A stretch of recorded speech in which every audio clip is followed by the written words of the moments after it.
అందరికీ నమస్తే. కాంగ్రెస్‌లో ఏం జరుగుతుంది? కాంగ్రెస్‌లో ఉన్నవాళ్ళు సంతృప్తికరంగా లేరు.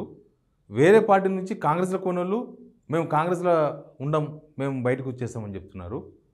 అంతా రివర్స్ ఆపరేషన్ అయిపోయింది కాంగ్రెస్ నుంచి. ఇక బీఆర్ఎస్‌లో ఏం జరుగుతుందో మీకు తెలుసు. ఆల్రెడీ పంచాయతీ బయటనే కనబడుతుంది. బీజేపీ పంచాయతీ మనకు తెలుసు. కానీ అధికార పార్టీలోకి ఒక వ్యక్తి పోయిందంటే ఏ పార్టీ నుంచైనా మళ్ళీ ఆ వ్యక్తి అధికారం పోతే తప్ప బయటికి రాడు. వాళ్ళు పోయేది అధికారం కోసమే అనేది మాత్రం అందరికీ తెలుసు. ఎమ్మెల్యేలైనా, లీడర్లైనా, ఓడిపోయినోళ్ళైనా, గెలిచినోళ్ళైనా. కానీ ఆ పార్టీలో ఉన్న వాళ్ళంతా పార్టీలో కుత ఉడుకున్నట్టుంది పాలిటిక్స్. బయటికి తన్నుకునే వాళ్ళు తన్నుకుంటున్నారు, అది వేరే విషయం. కరీంనగర్లో తన్నుకున్నారు, సంగారెడ్డిలో తన్నుకున్నారు, ఇంకో దగ్గర కాంగ్రెస్లో అది ఒరిజినల్ సాంప్రదాయం. తన్నుకోకపోతే విచిత్రం కాంగ్రెస్లో. తన్నుకుంటే ఇక మినిమం అది. తన్నుకోవడం అనేది కాంగ్రెస్లో మినిమం. పాతోళ్ళు కొత్తోళ్ళు తన్నుకుంటారు, పాతోళ్ళు తన్నుకుంటారు, కొత్తోళ్ళు తన్నుకుంటారు, ఇదంతా కామన్. కానీ ఒక పార్టీ నుంచి కాంగ్రెస్లోకి పోయిన ఒక పెద్దాయన నేనుండా, నాకు ఇది వద్దు, నేను ఏదో స్టేజ్ మీద పోయి కండువా కప్పుకున్నా, ఇది తప్పే, నేను బయటికి వెళ్ళిపోతా అంటుండు. ఎమ్మెల్యేల సంగతి మీకు తెలుసు. పార్టీ మారిన ఎమ్మెల్యేలకు ఏ మాత్రం అవకాశం దొరికినా పార్టీకి వెళ్ళి స్కిప్ అయిపోతారు. ఇక పార్టీ వాళ్ళ ఫ్యామిలీ అన్ని పార్టీలు తిరిగినా లాస్ట్కు కాంగ్రెస్ ఫ్యామిలీ. కానీ ఆయన కాంగ్రెస్లో తీవ్రమైన అవమానాల పాలై ఇప్పుడు రియాలిటీకి వచ్చి డబ్బులు ఇంపార్టెంట్ కాదు, నాకు కులమే ఇంపార్టెంట్ అంటున్నాడు. అసలు ఇన్ని ఇన్సిడెంట్స్ ఎందుకు జరిగినాయి ఒకసారి దీని మీద మాట్లాడదాం. సబ్స్క్రైబ్ చేసుకున్న వాళ్ళు సబ్స్క్రైబ్ చేసుకోండి. నేను ఒక్కొక్క వీడియో చూపిస్తా. ముందు కోనేరు కోనప్ప. ఆయన ఎవరు? కోనేరు కోనప్ప ఎవరు? కోనేరు కోనప్ప సీనియర్ లీడర్, మాజీ ఎమ్మెల్యే. ఆయన అంతకుముందు బీఆర్ఎస్లో ఉన్నాడు, తర్వాత కాంగ్రెస్లో చేరిండు, ఓడిపోయిన తర్వాత ఇవన్నీ జరిగినాయి. కోనేరు కోనప్ప సిర్పూర్ ఎమ్మెల్యే, మాజీ ఎమ్మెల్యే. సిర్పూర్ నుంచి ప్రాతినిధ్యం వహిస్తాడు. అక్కడ హరీష్ గెలిచిండు బీజేపీ నుంచి. ఒకసారి ఆయన ఏమన్నాడు వినండి. ఎందుకంటే ఆయన ఎవరు, ఈయన కోనేరు కోనప్ప, తర్వాత నిర్మల్ మాజీ ఎమ్మెల్యే, మాజీ మంత్రి ఇంద్రకరణ్ రెడ్డి, వీళ్ళంతా బీఆర్ఎస్ను డాష్ పెట్టిపోయినారు. అంటే ఓడిపోయిన తర్వాత యాక్చువల్గా వేరే పార్టీ పోరు. గెలిచిన వాళ్ళు పోతుంటారు కానీ ఓడిపోయిన వాళ్ళు పోరు. ఓడిపోయిన వాళ్ళు ఇంకా ఎట్లా ఓడిపోయినా కదా ఇదే పార్టీలో ఉందాం అనుకుంటారు. కానీ వాళ్ళు ఏంటంటే ఇక బీఆర్ఎస్ పని అయిపోయింది, ఇక ఈ పార్టీలో ఉండడం వేస్ట్, మనం అధికార పార్టీకి వెళ్ళిపోవాలని చెప్పి బీఆర్ఎస్ను డాష్ కొట్టేసి పోయారు. పోయిన వాళ్ళు ఆడ ప్రశాంతంగా ఉన్నారా? ఉండాలే కదా, లేరు. ఇంద్రకరణ్ రెడ్డి ఎప్పుడు వస్తాడో తెలియదు బీఆర్ఎస్ అట్లాంటి పరిస్థితి. ఇప్పుడు ఈ వీడియో చూడండి ఒకసారి. కోనేరు కోనప్ప ఏమన్నాడో తర్వాత మాట. కేసీఆర్ దేవుడు అని చెప్పి చెప్పిన, కాంగ్రెస్ లో చేరినాడు, స్టేజ్ మీద చెప్పిన కేసీఆర్ అయితే చాలా అభివృద్ధి చేశాడు, ఆయన మాకు ఆయన కాలాభివందనం అని చెప్పి చెప్పింది. ఇక్కడ జరిగిందంటే ఎవరైతే నన్ను పర్సనల్ గా పిచ్చిండో ఆ వ్యక్తిని టీఆర్ఎస్ లో వేసుకున్నారని చెప్పి ఆ కోపంతోనే నేను బయటకు వెళ్ళాను. కానీ నాకు వేరే అక్కడ ఎటువంటి కాంట్రవర్సీ లేదు. నేను కేసీఆర్ కుటుంబం గురించి కానీ కేసీఆర్ గారు కానీ నాకు ఎటువంటి రెండు అనుకుంటున్నాను. రానున్న రోజులకి ఏదైనా జెండా పట్టే అవకాశం ఉన్నాయా? చూద్దాం, రాజకీయ పరిస్థితుల్లో ఏదైనా పోవాల్సి వస్తే పోతాం, కానీ కాంగ్రెస్ పార్టీ మాత్రం ఇవాళ దాచుకుంటాను. కోనేరు కోనప్ప గారు ఏమంటున్నారు? కేసీఆర్తో విభేదాలు లేవు,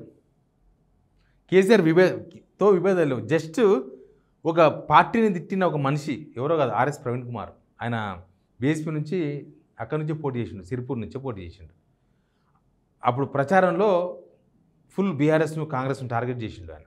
అంతకుముందు కూడా ఆయన బీఎస్పీలో ఉన్న రోజులు కేసీఆర్ మీద, కేసీఆర్ ఫ్యామిలీ మీద మాట్లాడింది కదా. అప్పుడు అవన్నీ నాకు చూడలేక నేను కాంగ్రెస్లో చేరిన. ఆ స్టేజ్ మీద ఏరిందే లాస్ట్. నన్ను ఎప్పుడు ఏ కాంగ్రెస్ మీటింగ్ పోలే, అసలు ఈ కాంగ్రెసే నేను ఉండను, ఈ కాంగ్రెస్కి వెళ్ళిపోతా అంటున్నాడు సిర్పూర్ మాజీ ఎమ్మెల్యే కోనేరు కోనప్ప. ఇక ఈయన పెద్ద మనిషి, ఆయన ఓపెన్గా మాట్లాడుతున్నాడు. ఇంద్రకరణ్ రెడ్డి మాట్లాడలేకపోతున్నాడు.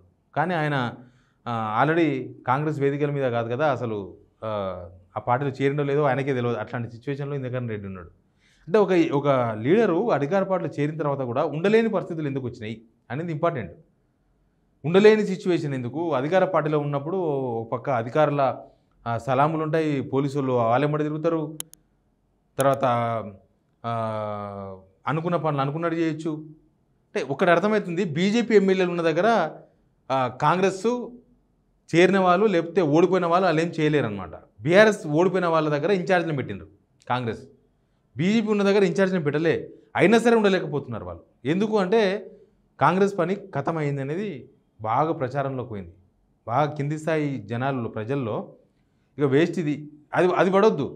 సరే ఇవాళ కాకపోతే రేపు చేస్తారు, సరే కష్టాలు ఉన్నాయి, రేవంత్ రెడ్డి సర్కారు కూడా కష్టాలు ఉన్నాయి, ఫైనాన్షియల్ ఇబ్బందులు ఉన్నాయి, ఇవాళ కాకపోతే రేపు చేస్తారులే అని ఒక నమ్మకం కలిగించలేకపోయింది ప్రభుత్వం జనాల్లో. అయిపోయింది వీళ్ళ పని, ఇక ఇంతకుముందు నేను చాలా చెప్పినా కదా సామెత, తాగుబోతు మొగుడు వచ్చి ఓ రోజు స్వీట్ డబ్బా పట్టుకొచ్చినంత మాత్రాన అది రెగ్యులర్ ఉండదు, మరుసటి రోజు మళ్ళీ ఇదే కథ. ఇక్కడ కూడా ఇక మీరు ఏమైనా చేస్తే కూడా రేపు నాడు ఇంకా మొత్తం డబ్బులు తీసుకొచ్చి రైతు భరోసా అవి ఇవి ఇస్తే కూడా జనం అబ్బా ఇచ్చిర్రు బాగుంది అనే పరిస్థితి లేకుండా పోయింది.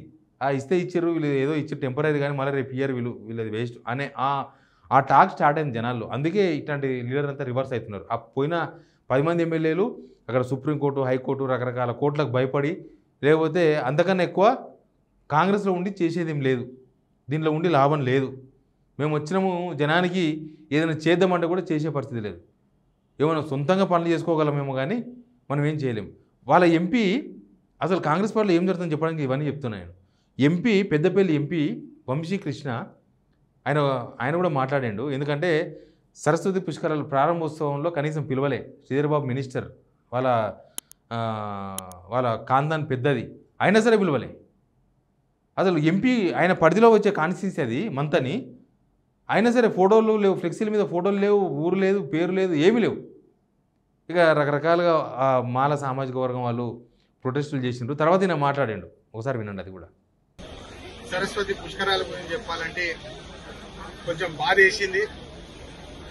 మా హక్కుల కోసం పోరాడిన ప్రతి దళిత సంఘాలకు నేను శిరస్సు వచ్చి నమస్కరిస్తున్నాను. ఎందుకంటే ఈరోజు చాలా ముఖ్యమైన విషయం నేర్చుకున్నాను. నేను డబ్బు కంటే మరి చాలా విలువైనది ఒకటి కులం అని చెప్పి ఈ సందర్భంగా నేను అందరికీ తెలియజేస్తున్నాను. ఇది నేను నేర్చుకున్నాను. ఎందుకంటే కులం బట్టి ఎట్లా ప్రవర్తిస్తున్నారు అందరూ అని చెప్పి ఈరోజు మనకు తెలుస్తుంది.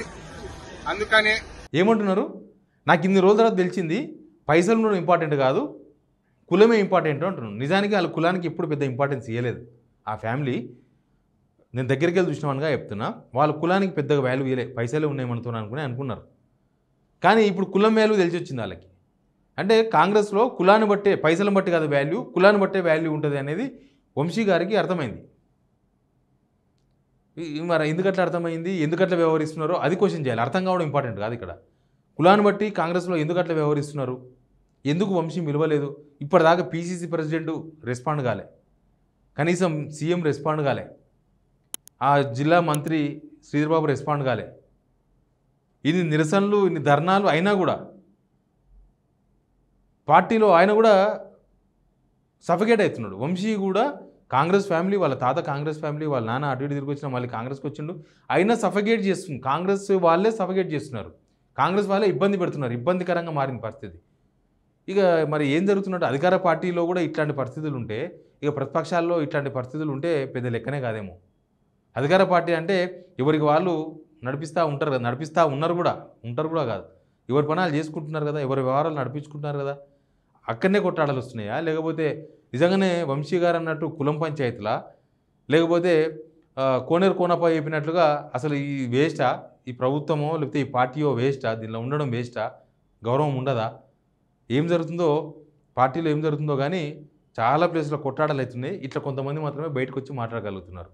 Please subscribe signal TV.